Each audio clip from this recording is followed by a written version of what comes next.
آج کا جو ٹاپک ہے، آج کا جو موضوع ہے وہ ہے غزل اور گلوکاری، یعنی غزل اور اس کا گانا، یعنی کس طرح سے غزل کس طرح سے غزل گائی گئی ہے، کن کن کلاکاروں نے، کیسے فنکاروں نے غزل کو عروج دیا ہے اپنی موسیقی سے. اس سب کے بارے میں تھوڑا سا ہم یہاں اس کے بارے میں ذکر کریں گے. آج ہم غزل کی جس شکل و صورت سے وابستہ ہیں، غزل کبھی ایسی نہیں ہوا کرتی تھی، لیکن بدلتے دور میں جب تقریباً ہر چیز میں بدلاؤ آیا ہے تو پھر غزل اس سے اچھوتی کیوں رہ پاتی، کیونکہ غزل میں بھی بدلاؤ تو آنا ہی لازمی تھا اور اس میں بھی بدلاؤ آنا چاہیے تھا جو کہ آیا ہے. اس لیے آج کے اس دور میں موضوع پر روشنی ڈالتے ہوئے ہمیں یہ بھی دیکھنا ہے کہ غزل کے لفظی معنی کیا ہیں، کیونکہ غزل کے لوگ الگ الگ معنی نکالتے ہیں، کوئی کیا کہتا ہے، کوئی کیا کہتا ہے، سب کے اپنے اپنے معنی ہیں، لیکن اس کے لفظی معنی، میننگز کیا ہیں، معنی کیا ہیں غزل کے، یہ میں آپ کو بتانا چاہ رہا تھا. اور اس خوبصورت فن پہ لوگ کیوں فدا ہیں، ایک تو اس کے لفظی معنی کیا ہیں اور اس خوبصورت فن پہ لوگ کیوں فدا ہے، اس کے بارے میں آپ کو متعلق آپ کو بتانا چاہ رہا تھا. دراصل غزل غزالہ سے بنا ہے. غزالہ ایک لفظ ہے جس کو ہرن سے غزالہ شبد لیا گیا ہے. ہرن کی آنکھیں بڑی خوبصورت ہوتی ہیں. غزالہ اسی شبد سے غزل لیا گیا ہے. اور چونکہ غزل میں اپنی معشوقہ سے بات کرنا، کسی عورت سے بات کرنا، اس کو اپنے دکھ درد کی تکلیفوں کا بیان کرنا، ان سب کو بتانا، ان سب کو اپنی شاعری کے ذریعے پیش کرنا، ان کو بتانا، یہ غزل کا معنی ہوتا ہے. کیونکہ غزالہ ہرن کے جیسی آنکھوں والی معنی، یعنی ایک عورت اور معشوقہ سے بات کرنے کے اس کو غزل کہا گیا ہے. یہ میں نے بتایا آپ کو.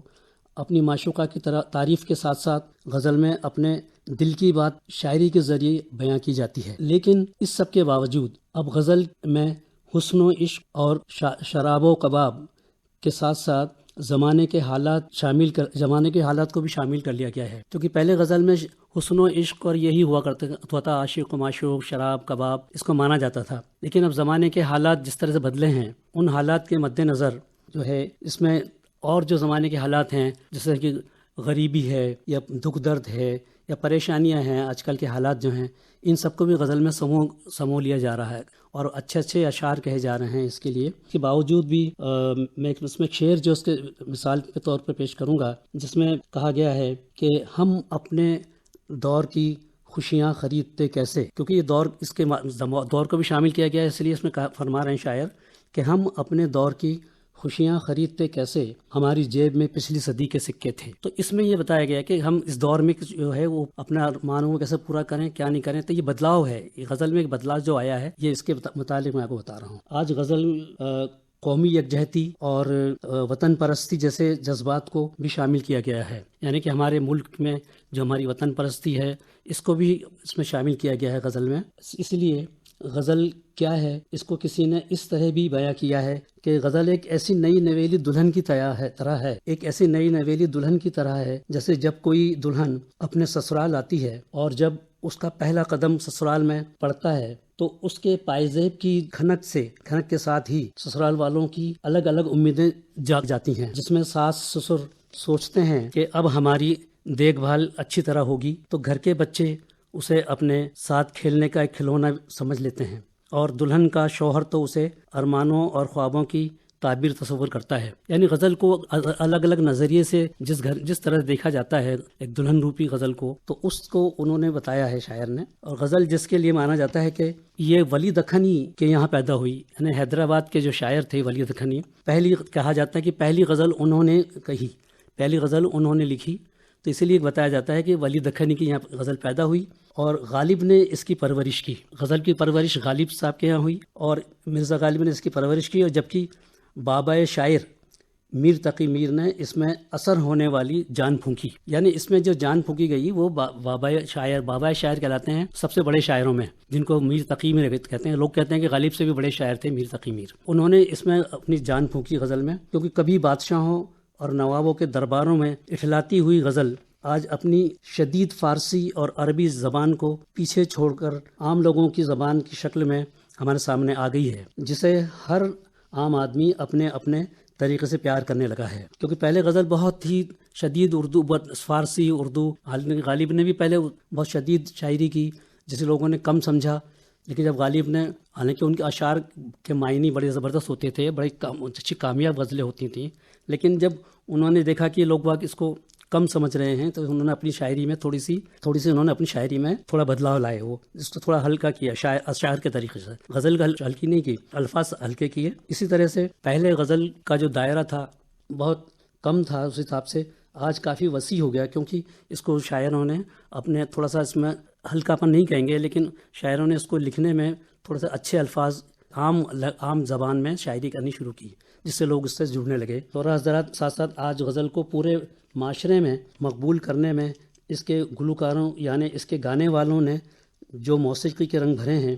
اس سے لگتا ہے کہ آج غزل بام عروج پر پہنچ گئی ہے۔ یعنی غزل مشاعرے میں پڑھی جاتی تھی اور بہت اچھی آج بھی پڑھی جاتی ہے غزل، لیکن جب سے اس کا گانے کا شروعات ہوئی، اس کو موسیقی میں لیا گیا اور فن موسیقی میں الگ الگ طریقے سے اس کے گلوکاروں نے، اس کے گانے والوں نے اپنی خوبصورت آواز میں، اپنے خوبصورت لہجے میں، اپنے خوبصورت طریقے سے اس کو گایا، اس سے اس میں کئی طریقے کے رنگ بھرے گئے، اس سے لوگ اس سے جڑتے چلے گئے، اس سے لگتا ہے کہ آج غزل بام عروج پر پہنچ گئی ہے۔ کہ غزل کے فن موسیقی سے سجانے والوں کا ہی یہ کمال ہے کہ آج غزل ملک کے قریب گھر گھر کی زینت بنتی جا رہی ہے۔ غزل گانے میں اس کے پرانے استاد گلوکاروں نے اپنی استادی سے غزل میں جو موسیقی کے رنگ بھر دیے ہیں، وہ لگتا ہے کہ شاید ہی وہ رنگ پھیکے پڑیں گے۔ نئے گلوکاروں نے بھی اپنی نئی جدت سے اس کے گانے میں جو رنگ بھرے، اس کی خوشبو کی مہک آج بھی محسوس کی جا سکتی ہے۔ یعنی غزل کو جس طریقے سے لوگوں نے الگ طریقے سے گایا، کسی نے کس طریقے سے گایا، کسی نے کس طریقے سے گایا اور لوگوں کو متاثر کیا، آج بھی کر رہے ہیں، ان کی جو گائیکی آج بھی لوگوں کے دل و دماغ پر چھائی ہوئی ہے۔ غزل کو جس انداز میں اس کے پرانے استادوں نے گایا، اس سے یہ لگا کہ میں تو غزل سنا کے اکیلا کھڑا رہا اور سب اپنے اپنے چاہنے والوں میں کھو گئے۔ تو جس نے بھی غزل جس طریقے سے سنی اور جس طریقے سے اپنے حساب سے اس کو لیا، وہ اپنے چاہنے والوں میں کھو گئے۔ غزل کو غزل کے طریقے سے گانے والوں میں غزل کوئن کہلائیں جنابہ بیگم اختر صاحبہ۔ جناب بیگم اختر صاحبہ کا نام غزل اور بیگم اختر ایک ہی نام ہو کے رہ گئے۔ انہوں نے اس طریقے سے غزل گائی، اس طریقے سے اپنا وجود اپنا رکھا غزل میں، کس طریقے سے غزل گائی جاتی ہے، وہ انہوں نے اس کی صحیح شکل کو لوگوں کے سامنے پیش کیا اپنی موسیقی کے ذریعے۔ شاعری کو وہ غزل کو وہ گا لیتی تھیں بیگم اختر صاحبہ، تو یعنی وہ شاعر بھی اور غزل بھی دونوں ہی پورے دیش میں، پورے ملک میں اپنا نام کر دیا کرتے تھے، اور ان کا بڑی شہرت ہوا کرتی تھی اس دور میں۔ ان کی سریلی اور میٹھی آواز آج بھی لوگوں کے کانوں میں گھومتی رہتی ہے۔ ان کی سریلی اور میٹھی آواز کے ساتھ ساتھ غزل پیش کرنے کا انداز بھی ایسا ہوتا تھا کہ سامعین کی داد واہ کی جگہ آہا میں بدل جاتی تھی۔ یعنی واہ اور آہا میں بہت بڑا فرق پڑ جاتا ہے داد میں دینے میں بھی۔ واہ میں تو کیا ہے، چلو اڑ گئی، واہ ہو گئی، 2 بار ہو گیا، 3، لیکن آہا جو ہوتی ہے وہ غزل وہ دل سے نکلتی ہے، اور وہ جس سے سنتے ہیں غزل کو تو وہ لگتا ہے کہ ہاں واہ کیا غزل، کیا آہا جو ہوتی ہے وہ واہ سے زیادہ معنی رکھتی ہے غزل کے اندر۔ انہوں نے کئی شاگرد بھی بنائے بیگم اختر صاحبہ نے، جن میں ان کی جو خاص شاگردہ تھیں شانتی ہرانند دلی والی اور ریٹا گانگولی، وہ بھی دلی کی تھیں، اور انہوں نے بیگم اختر صاحبہ کی بڑی خدمت کی۔ وہ ہمیشہ ان کے ساتھ ہی رہیں، اور انہوں نے ان کے ساتھ رہ کر غزل کو بہت اچھے طریقے سے سیکھا،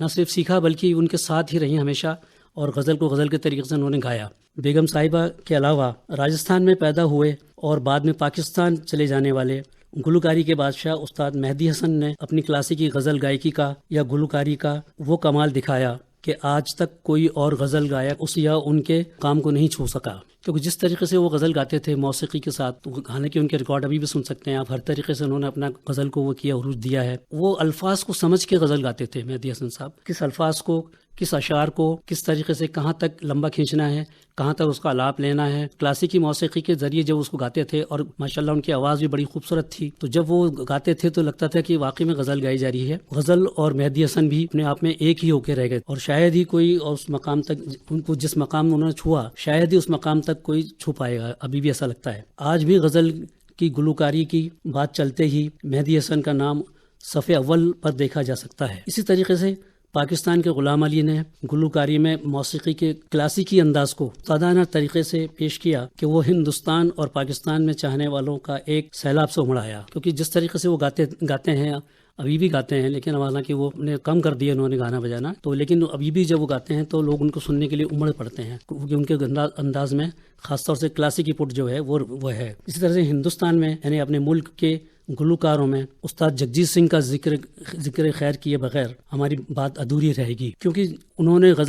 جگجیت سنگھ جی نے غزل کے علاوہ نظموں کو بھی اس اثرداز انداز میں پیش کیا کہ ان کے لاکھوں چاہنے والے نظموں کو بھی غزل مان کر ان کی گلوکاری کو آج بھی سلام کرتے ہیں۔ گلوکاری کے اعتبار سے ان کی آواز میں جو گہرائی اور مٹھاس تھا وہ کم ہی گلوکاروں میں پایا جاتا ہے۔ جگجیت سنگھ کی جو غزل گائکی تھی وہ آج بھی لوگوں کے دل و دماغ پر چھائی ہوئی ہے، چاہے وہ اب نہیں ہے ہمارے بیچ میں، لیکن ان کی غزلوں کے ذریعے وہ آج بھی چاہنے والوں میں زندہ ہیں۔ ملک میں یوں تو سینکڑوں گلوکار ہیں، پر ان میں سے اے ہری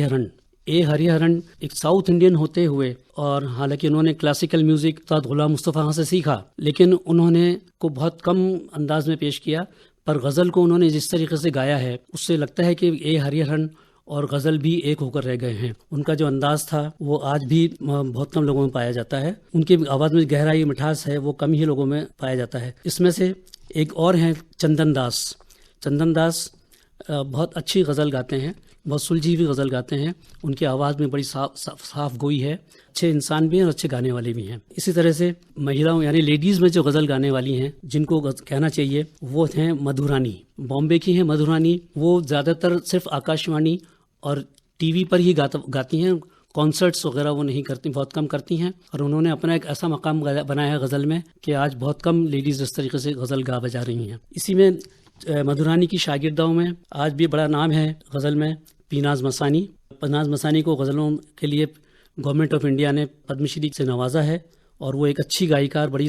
مشہور گائیکا ہے اپنے ہندوستان کی۔ اسی طرح سے لیڈیز گانے والیوں میں مطلب مستورات میں گانے والیوں میں رادھیکا چوپڑا دلی کی ہیں، اور اتنا اچھا غزل گاتی ہیں کہ ان کو بھی سنتے ہوئے بنتا ہے کہ کیا غزل گائیکی ہو رہی ہے۔ اسی طریقے سے ہمارے جے پور بھی پیچھے نہیں ہے غزل گائیکی میں۔ جے پور کے استاد احمد حسین اور محمد حسین بہت اچھی غزل گا رہے ہیں آج پورے ہندوستان میں، بلکہ بر صغیر یعنی آؤٹ آف کنٹری بھی ان کا بڑا نام ہے، اور کام ہے دونوں طریقے سے۔ اسی طریقے سے جگجیت سنگھ کے شاگرد بتائے جاتے ہیں غزل گائیکی میں، گھنشیام واسوانی جو ہے بہت اچھی غزل گاتے ہیں، اچھی ان کی آواز ہے اور بہت اچھے سلجھے ہوئے گائک ہیں وہ۔ ایسے گانے والے بہت کم لوگوں میں ہیں، شامل ہیں۔ جے پور میں ہی ہمارے استاد ناظم حسین وغیرہ ہیں جو آج بھی غزل کو زندہ دلی کے ساتھ پیش کرتے ہیں۔